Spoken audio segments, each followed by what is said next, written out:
Hi folks, this is Storm331 back to doing some more streaming. I'm going to turn off the camera for the time being as well as mute the audio because we're going to be doing a guide for tonight. And that's job planning for Final Fantasy V. I think this will probably be my last guide for Final Fantasy V because I have done guides for the jobs for this game.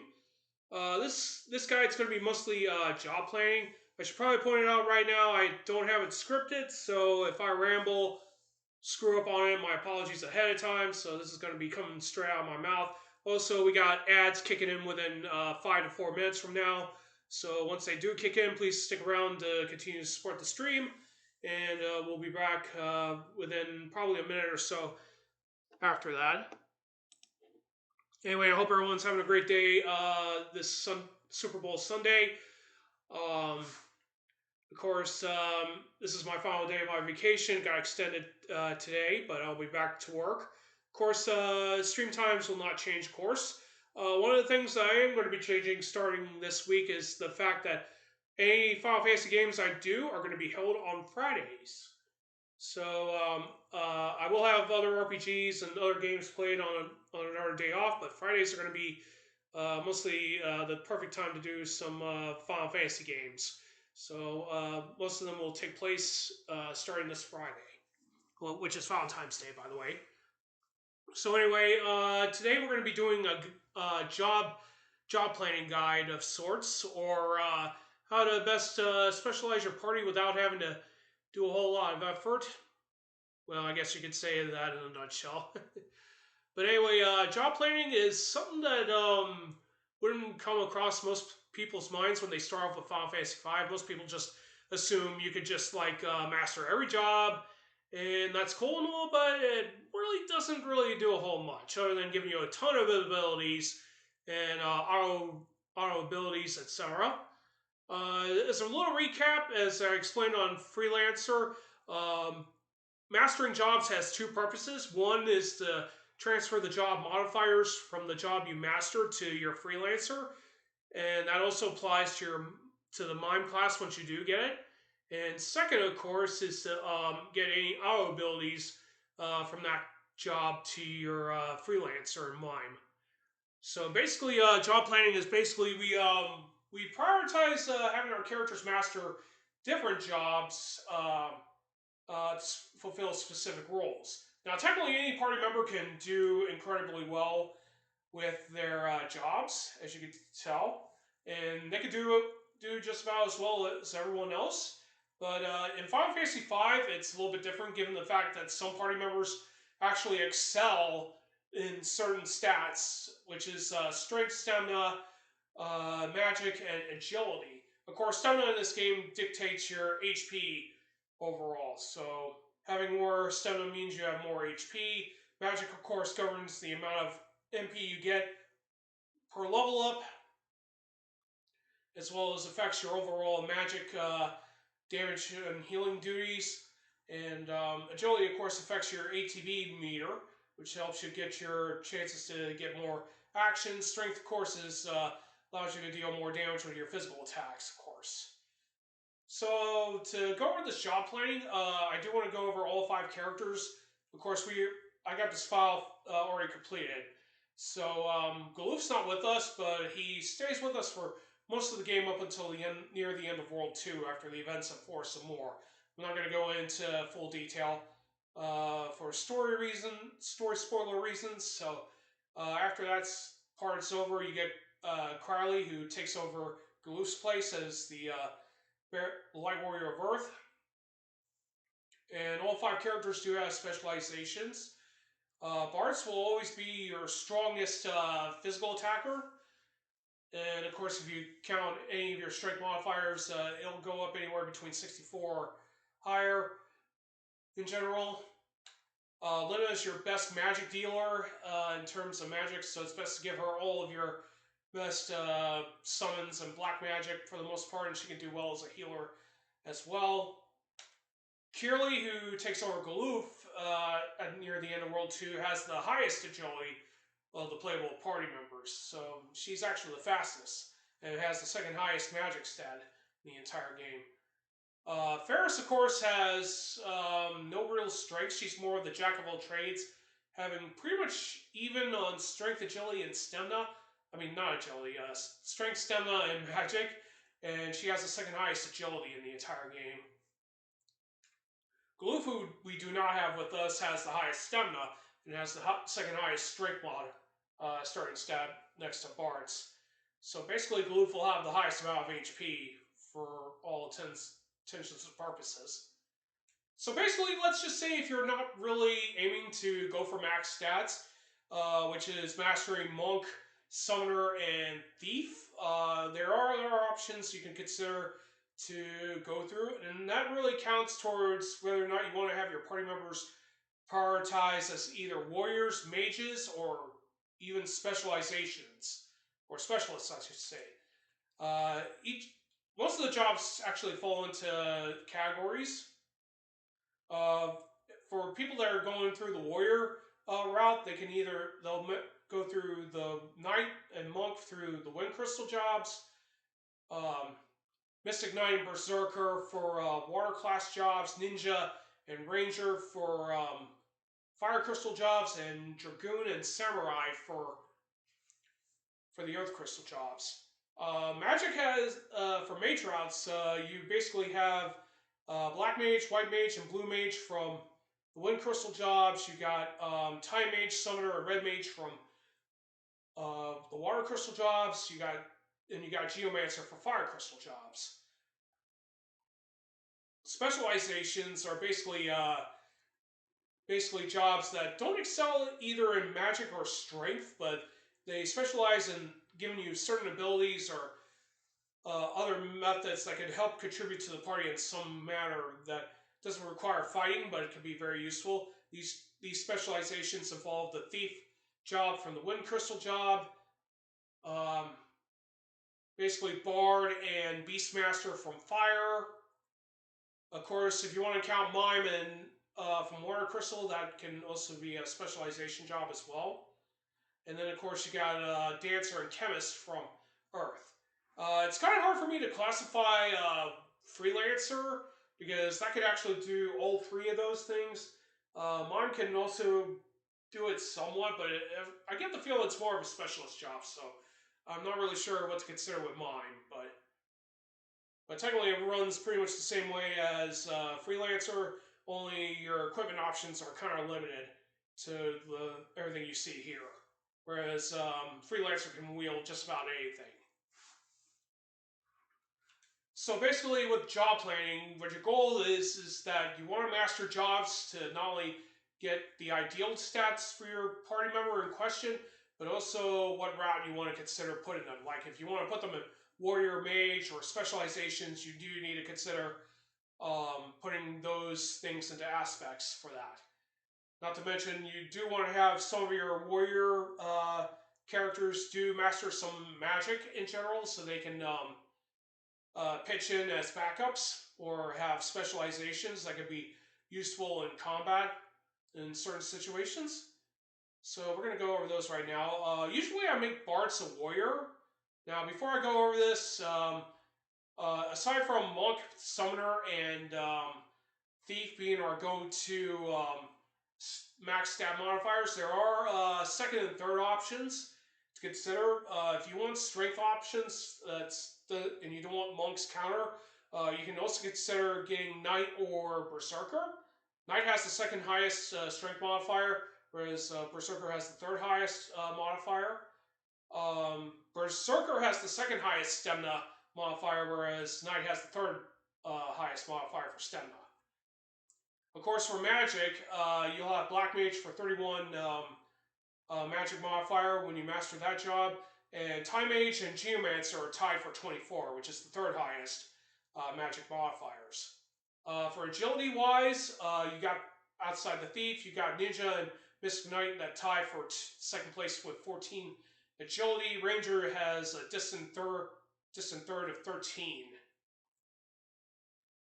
So basically, why do we care about this if we're just going to go for the max modifiers? Well, if you want to make Lena and Carly mages, you do not want them armed with counter, especially if you don't want them wielding heavy-duty weapons or counterattacking with very weak weapons. Also, Knight also throws in a bit of a conundrum because it does give them a little bit more extra defensive options, as well as the ability to protect party members with cover. But if they're going to be dedicating themselves to mages, to the mage line, they probably don't want to be going into the Knight line for the most part. But anyway, if you're going down the warrior route, it's best to have them master the monk job for the most part, because that gives them their max strength modifiers, not to mention covers their stamina in addition to that. With bards here, I had him master Mystic Knight and Ninja. He has to go through those routes anyway to basically get access to Spellblade and Rapid Fire, the classic combo that works pretty darn well for just about everything you need for him. Now, for that, both of these classes also cover the agilities, so that covers that. For magic stat, I have him master Geomancer. One of the reasons why we do job planning is because we want to dedicate some characters to mastering certain jobs for the auto abilities to automatically apply to our freelancer once we master them. So I had Bard's Master Geomancer. That gives his magic stat a 24% plus 24 on increase upon mastery. And it also gives him the auto abilities Light Step and Find Pets when he goes back to Freelancer. Now, a funny thing about Bart's, though, is that he is in the party almost throughout the entire game, with the sole exception of being captured by X-Death at the start of World 2. Unlike all the other party members, he's available for most of the game. Another general ideal is to have a Master Thief, which will give him the Find Passages, Vigilance, and Sprint abilities, which are auto abilities that will automatically apply upon mastering it. But that would be too much AP to consider, given the fact that it does require 7 levels to master it. Ninja and Mystic Knight also have very high AP accumulations for their abilities. Of course, having Bard's Master Ninja also gives him access to First Strike for when he goes back to being Freelancer, so that definitely helps. Of course, in this file, I had him master Samurai for the sake of Shidori, but Samurai is very third highest expensive job outside of Red Mage and Mime, and that's because the final ability requires 540 ability points to master, in addition to mastering the entire job in general. So basically what you could do with Bards is have him master Monk, Ninja, Mystic Knight, and Geomancer. And then what I would strongly recommend if you want is to make him your designated Blue Mage. Now, Blue Mage, of course, gives you access to the Learn ability, and once mastering this job, this gives you the Learn ability automatically. It's probably a good idea to have all your party members master Blue Mage, Mystic Knight, and Chemist. Chemist doesn't really give you much of anything other than pharmaceutical ability, and that gives you more leeway with your potions and ethers. But the abilities you get with Chemist are nothing to scoff at, especially with Mix and Recover, which I think are noteworthy abilities to have on hand. Mystic Knight's Spellblade is going to be fantastic not only for attacking, but it can also be used to inflict silence and sleep on certain enemies. Like Autonomous, you can nail him with sleep, or with silence, you can put Omniscient to shut him down on his magic, as long as everyone keeps attacking him with the Silence Blade. Not to mention, Spellblade works perfectly with knife weapons, since they can be enchanted. And of course, Blue Mage to have access to Learn. That way all your party members will have the Learn ability when they go back to Freelancer. And more importantly, it will the enemy AI will not be able to try to screw with you, trying to not get you the blue magic you want. Because even if you have party members equipped to Learn, if one of them does not have it, it's more likely the enemy will target the one that does not have Learn, so that way they don't get access to blue magic. Now, of course, in later Final Fantasy games, it made it a little bit more easier for anyone with access to blue magic to learn those abilities without having to be hit with that exact spell. In fact, as long as the spell gets cast, they can get that ability applied. Of course, blue magic acquiring in those games varies, of course, because in Final Fantasy IX, you need Quina to devour enemies to get get those blue magic abilities. Quietus from Final Fantasy VIII requires you to use specific items to get blue magic. Strago, of course, only needs to bear witness to the attack once, the spell once in order to get access to it. So each blue magic in Final Fantasy games is going to be very different depending on what you wanted to do. Now, this suggestion means you won't have very much ABP to fill up on this route if you decide to go with Monk, Ninja, Ranger, Mystic Knight, and Geomancer. And then, of course, Chemist and Blue Mage are optional, but for this example, we want to have someone to be as our dedicated Blue Mage. This also works perfectly well for Bartz because he has like the second lowest magic stat of the 5 party members in this game, and most of the blue magic does have a few don't rely on attacking enemies most of the time, and that works perfectly for Bards, especially with access to White Wind and Mighty Card. Now, if you want to go down the mage route, I would strongly recommend having your mages master pretty much unlike what I did here. You definitely want to have access to Summoner, master that.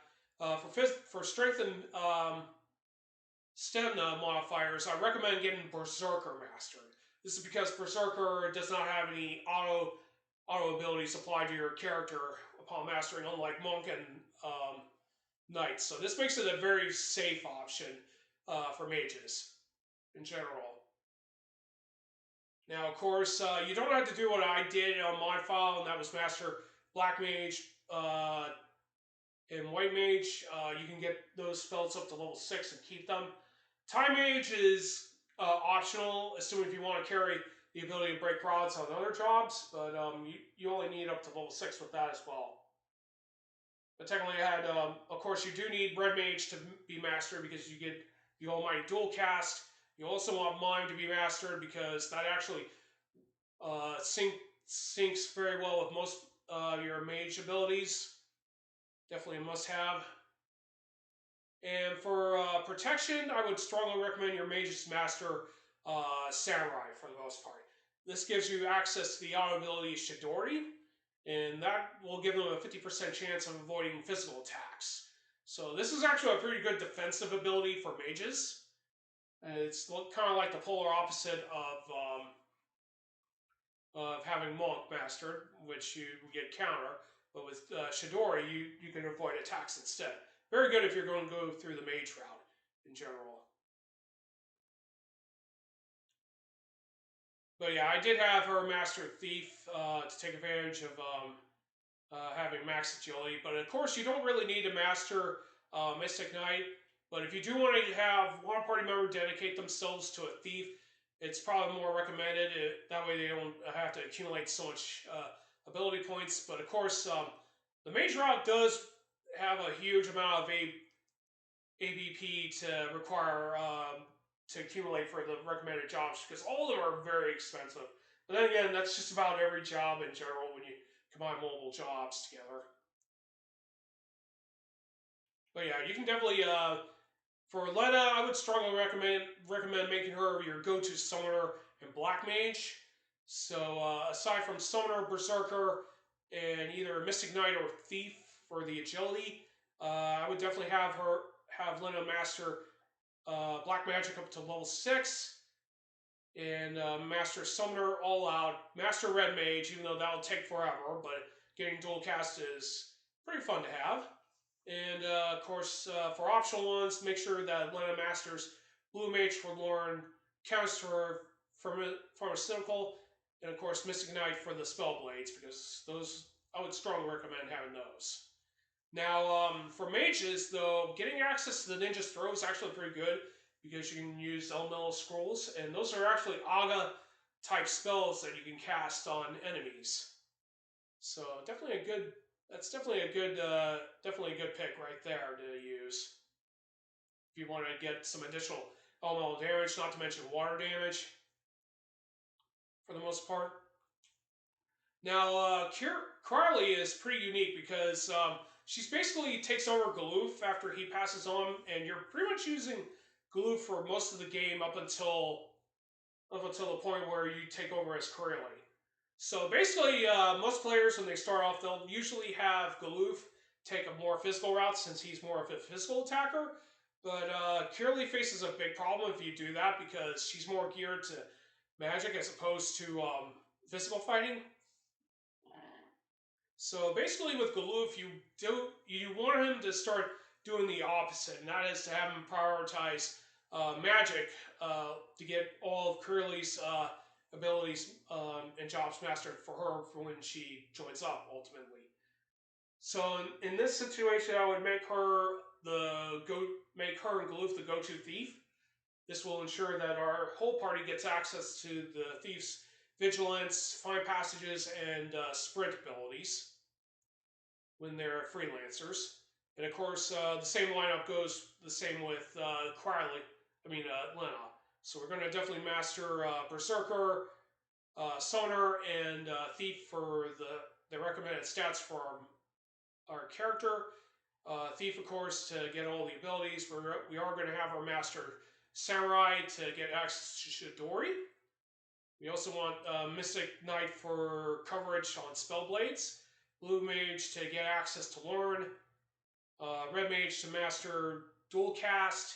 And of course, master the Mind for Mimic, as well as the accessibility to this class and get 3 abilities to use while we're in it. You can also go with Freelancer if you don't want to do that, but mages get more mileage with Mind than they do with Freelancer. Whereas Freelancers benefit more on those taking the warrior path. So Ferris is a pretty unique case because she could pretty much do pretty well on either the physical attacking department or even do pretty darn well as a spellcaster, even though she won't come close to matching parts for physical damage or Luna or Crowley in terms of magic damage, but she does pretty darn well.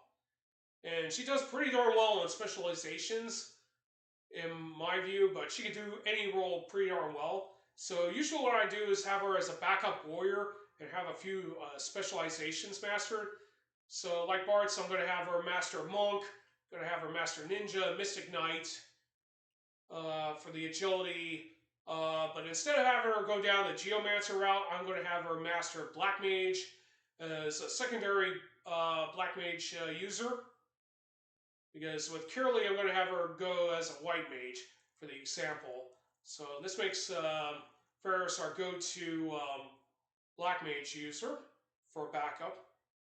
And of course, for the optional ones, I also have her master Blue Mage, Chemist, and Mystic Knight for the other additional abilities.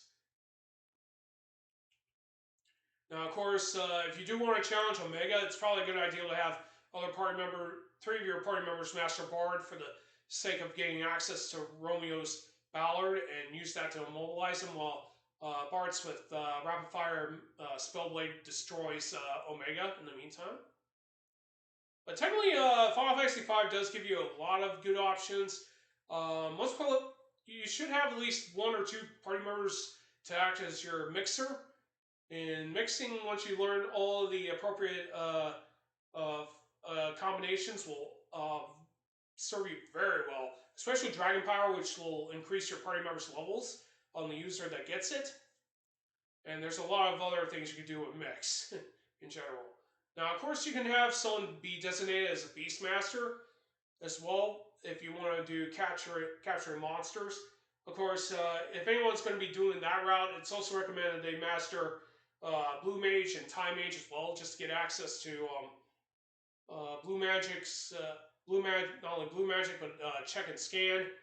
And of course, you want Time Mage's Gravities. Of course, you don't need to master that job. As long as you master up to level 6, you'll have access to Gravity and Graviga as well. Technically, these are just suggestions for job planning, but just be forewarned that you are going to be spending a lot of time grinding to get the amount of ability points. The best time to probably do that is probably at Ball Castle, where you fight the Object the Arts, where you get either 4 or 8 ability points per round, depending on which formation you need to deal with. Of course, the best amount of ability points are available during the later parts of the Interdimensional Rift, where you start going in to fight Neo X Death and whatnot. Most of the enemies won't give you XP, but they will give you a lot of ability points. Now, if you're playing the Pixel Remastered version, you can also take full advantage of the boost effects, which will give you 4 times ability points. So if you were to win a battle, it gives you 3 ability points. You can increase that up to 12 rather than getting your usual 3, 2, 1s. But that's only optional. But if you want to be traditional, you don't have to apply this, and just find areas that you think will be best to get the ability points for. But anyway, there's a ton of suggestions that we can go through, and that could be lasting up to 1 or 2 hours. But I don't want to be holding everyone up on that one. But just as a friendly reminder, you don't have to take these suggestions on job planning. You can just teach your party members whatever. But if you want to cut down on ability grinding and farming, having party members act as either backups or go-tos is definitely a good ideal. Of course, with Bart's, since he's always on the party all the time, it's probably best to have him as a backup healer, backup white mage. He's probably one of the better ones for blue mage detail. Ferris can also do well on blue mage detail as well. I would recommend having Lena being your main spell attacker with black mage spells and summoning spells.